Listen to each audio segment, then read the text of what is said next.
as well, but I think the Celestia enchantment is just better overall. Discard my table, but we'll see.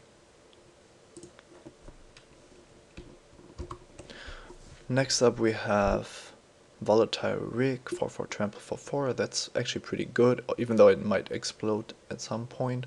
Thought Flare is a great Izzet card, and other than that, this pack isn't exciting. There might still be some cards that come around. Slime Molding is okay, and it's one of the token makers for Celestia, but I don't really like how it costs so much to get a comparably small creature. I think I like the Rig better. It's also colorless, and who knows, I might not even end up in Celestia. That's a foil Blood Crypt, it looks like.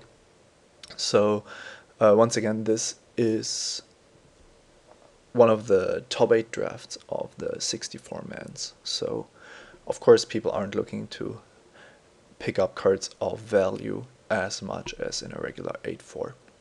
Now for me, the Key Rune would be a nice card to get out Collective Blessing, but I'm actually not the biggest fan of the Key Runes, to be honest. I like the token producing cards much more if I want to stay in green-white. This is also nice, but too expensive for draft. You'll always play one or two, but it's not a card I like to pick up early. I think I actually like the Herald here best. Brush Strider is okay, but Celestia needs all the token makers it can get. So yeah, I'm not too unhappy passing a Key Rune. And that's a Deathrite Chain, which is better than I thought, but doesn't do that much in limited, so I don't think I'm going to pick it here. There's a Sky Knight, another Herald, and some okay cards. I think we've seen Tower Drake and Knightly Valor a couple of times. Knightly Valor is pretty good in Azorius. I don't like it that much in Celestia. I'm just going to go with this.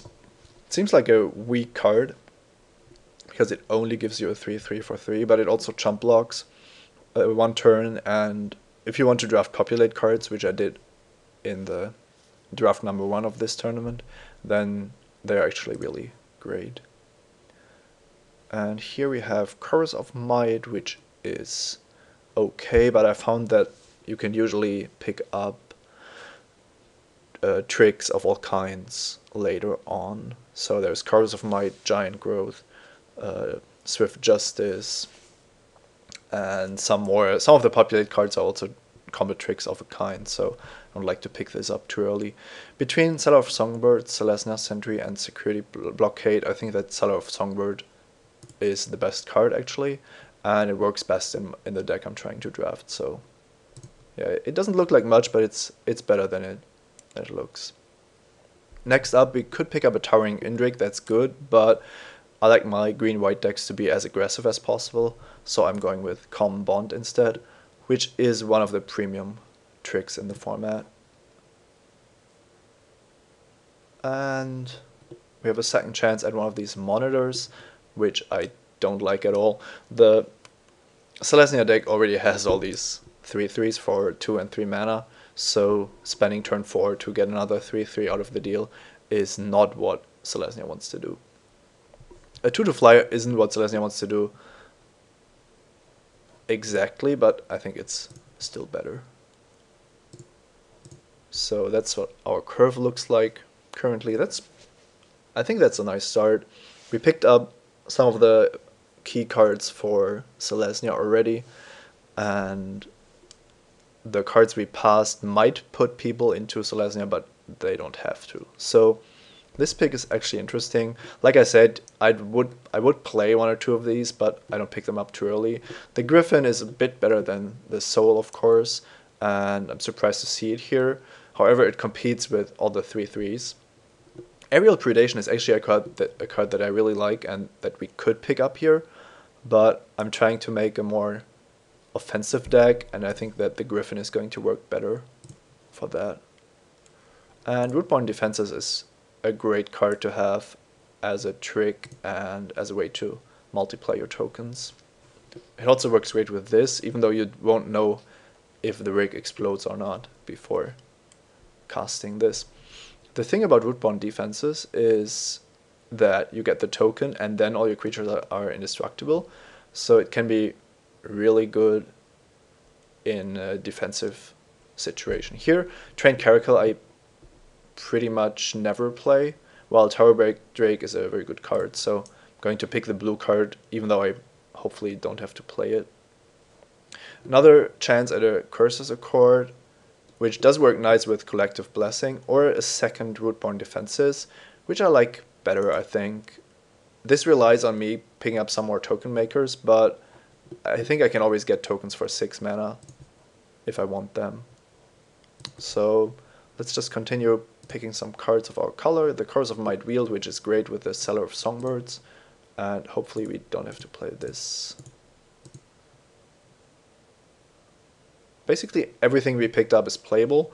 We didn't see many green cards, but we picked up everything Celestia that we saw, so I'm quite optimistic of where this is going. It looks like we opened up Death's Presence, which is kind of an instant scavenge once your creatures die, but it costs 6 and that's a bit too expensive for my tastes.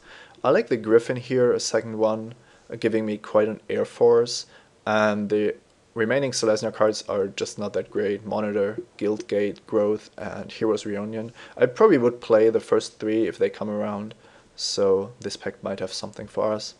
Frostburn Weird and Assassin Strikes are probably among the better cards in this pack, but no reason to deviate from the White Flyers plan, I think. Next up, we have another shot at a Key Rune, which isn't that great because we aren't trying to accelerate into anything except for Collective Blessing. But, of course, it's still a fine card. There's a Giant Growth, a Keening Apparition, and a Transguild Promenade, all not that exciting. So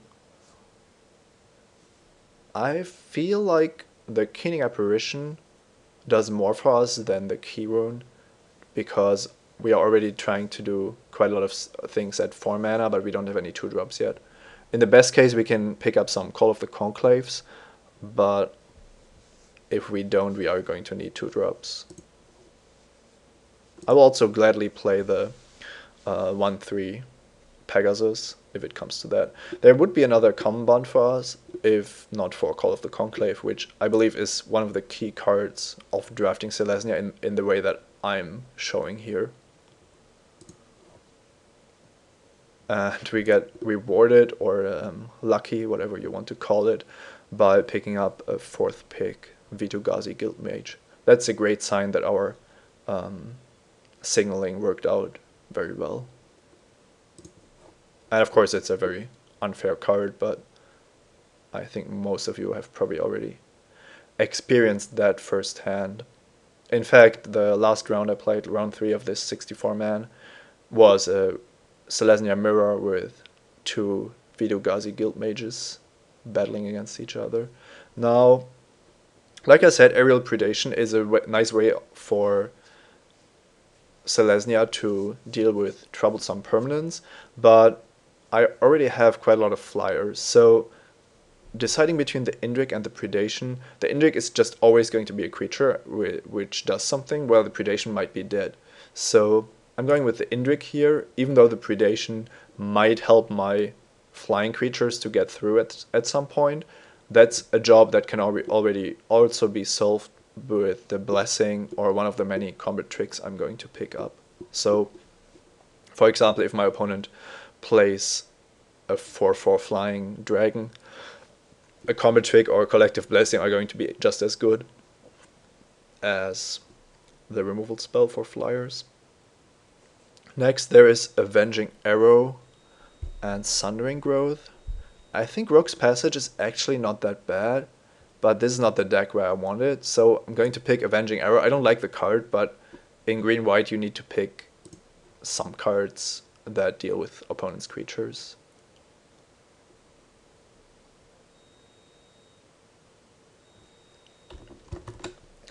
Next, I'm going to pick up a second Seller of Songbirds. Populate cards need tokens to work, and I'm not interested in a 3rd Rootborn Defenses without the support cards. This pack is basically empty for us. We could pick the Caracal or the Cravat, but both are pretty bad. I'm most afraid of Dead Reveler. I think it's the most powerful card out of these. Although Perilous Shadow also poses some problems. The Reveler is just part of the very aggressive starts from a Rakdos deck, so let's take that out. I don't see me playing this Tower Drake, but I'll wait with hiding it. I think that Sundering Growth is an okay 23rd card. I already have a Keening Apparition, so there isn't that much I need to solve. The question is if first Guildgate is better. I think I'm just going to take it. It's nothing great, but it helps to reach double white hopefully. And it's always nice to have one of these in your starting hand. And that's a Giant Growth, which I will basically always play. The second Guildgate is the most I will play if they aren't splashing anything, but it should be better than a second Armory Guard. And things are looking nicely here. Okay, let's take it, but I probably won't play all of these. It's just too bad if you are waiting for an untapped land and you draw a Guildgate. That's not where you want to be.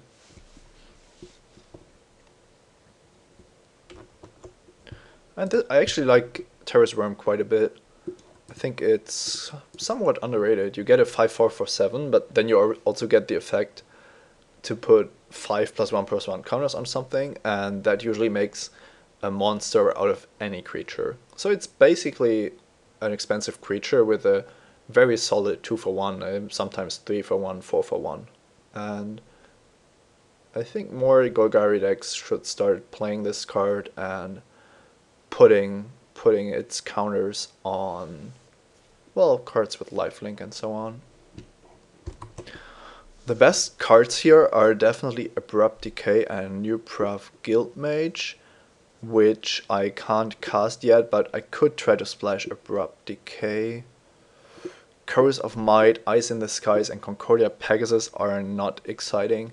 Ice in the Skies probably being the best choice for me, but I feel like just picking the rare, and if I happen to pick up some fixing, I could play it, and I will definitely table something out of this pack. So I don't think it's worth as much on Magic Online as in real life, but it's still a card that might come in handy. And that's interesting. We have a Martial Law, which is very good in white decks if you aren't too far behind. And it once again competes with Curses of Accord and some Populate cards.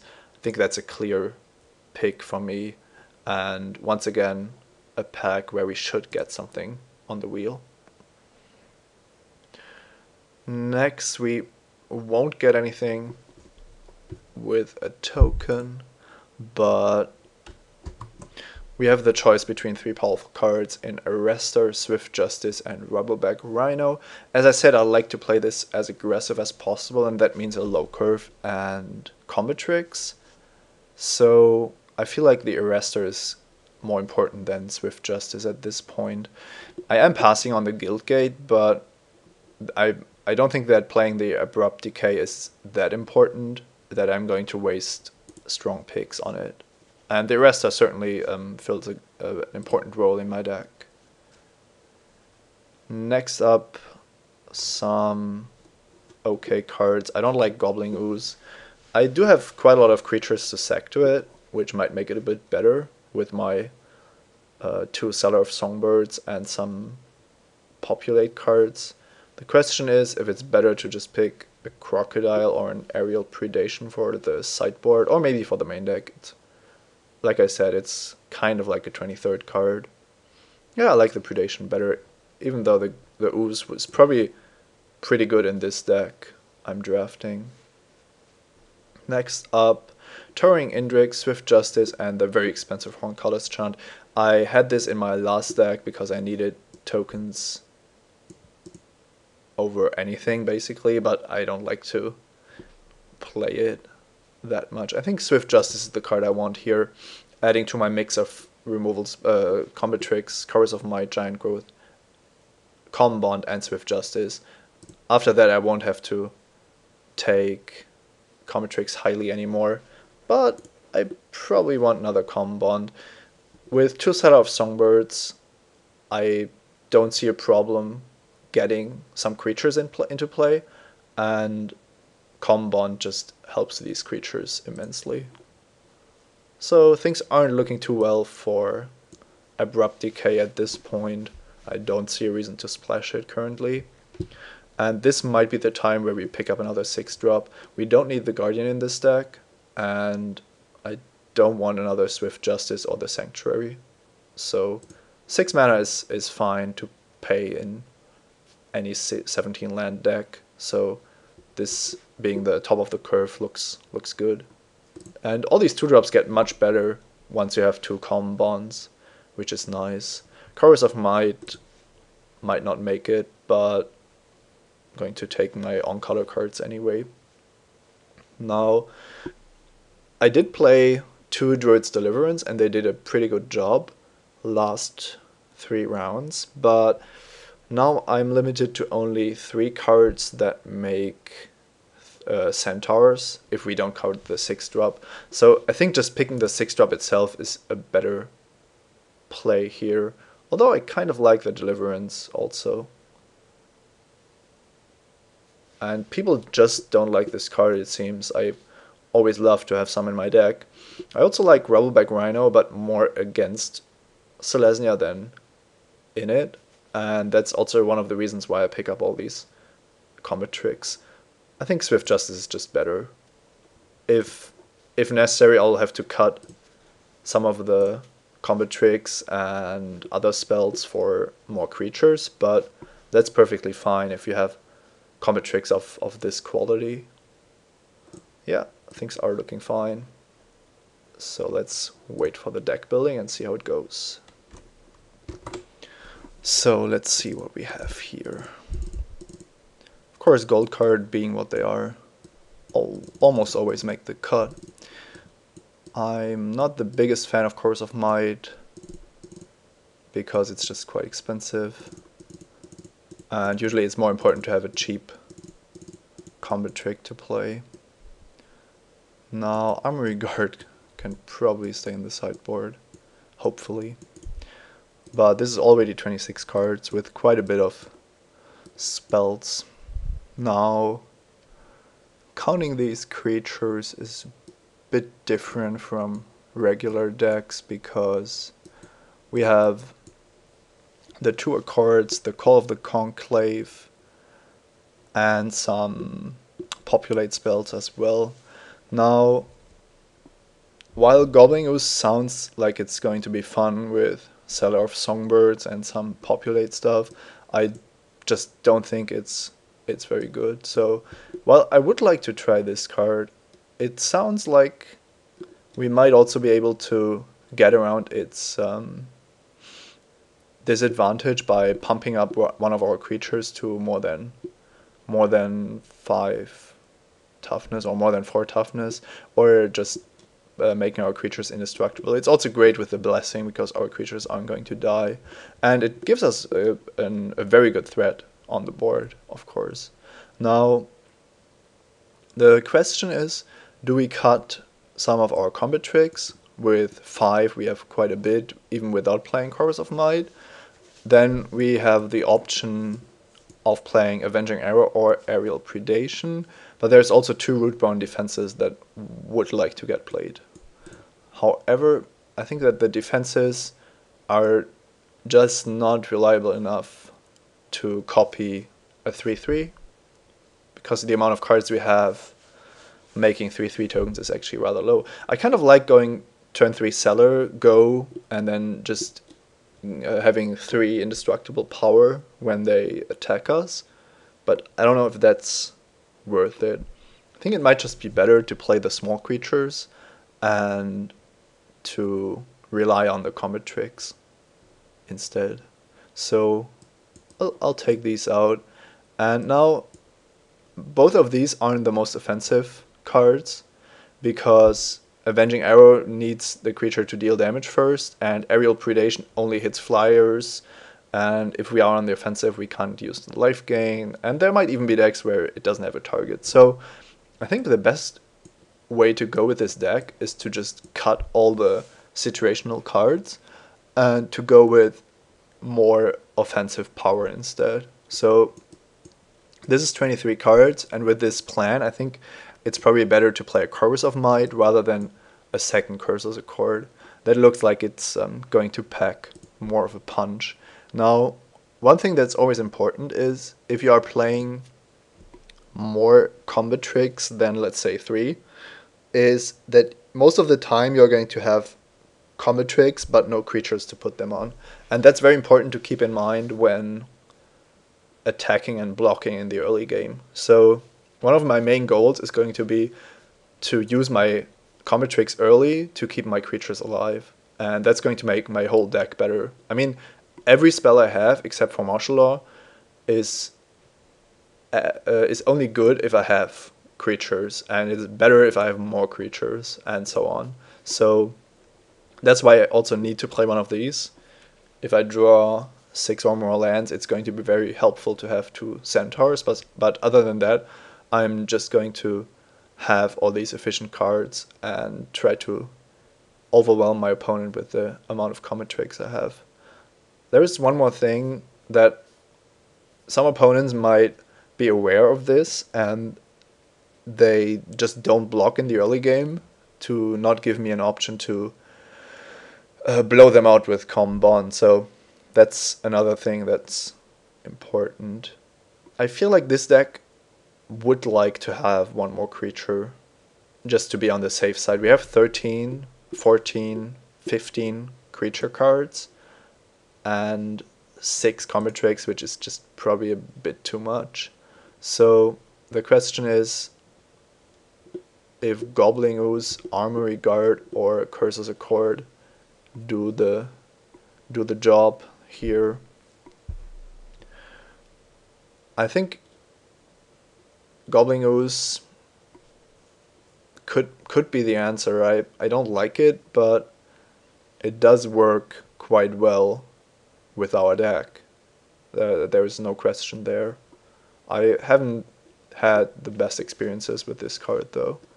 Might be better to just go for another 6-drop, but then we have this hole in our curve. Or actually play the Armory Guard, which is never going to be amazing, but it's often going to have Vigilance if we decide to play all 3 gates because of it. And it works nicely with our plan of casting combat tricks on the creatures that stay alive. I think, as weird as it sounds, that might actually be the reason to run the guard, and then I'll cut one Swift Justice to have the best possible split of combat tricks. I'm not cutting any common bonds ever, but this mix is better because our opponent aren't going to know what's going to happen. Now, the last thing to decide is how many guild gates we want. Now that we have Armory Guard, there's another reason to play them, and I would have played 2 anyway. Now I might just go for 3, allowing us to cast our Griffins more easily. It does have the disadvantage of some draws just being worse because we have to play not only a turn 1 guild gate but also a turn 2 guild gate. So that's not so good. However, I like that it gives us much better mana with this kind of deck. So the question is, if we didn't have the guild gates, these are all green. We do have 1 double green card, but there's so many white cards that we would probably play a 10-7 split. And 7 green is actually not as much as we would like. So if we played 2 guild gates, no, I think we just play 3, and we use the mana fixing to play an additional white source than we would have otherwise. So the only remaining question is if we need 9 green sources or not. I think we do want 9 green sources. It's important to have green in the early game, and this is also a double green card if it doesn't come down before turn 4. So our mana should be fine now, and let's see how it goes.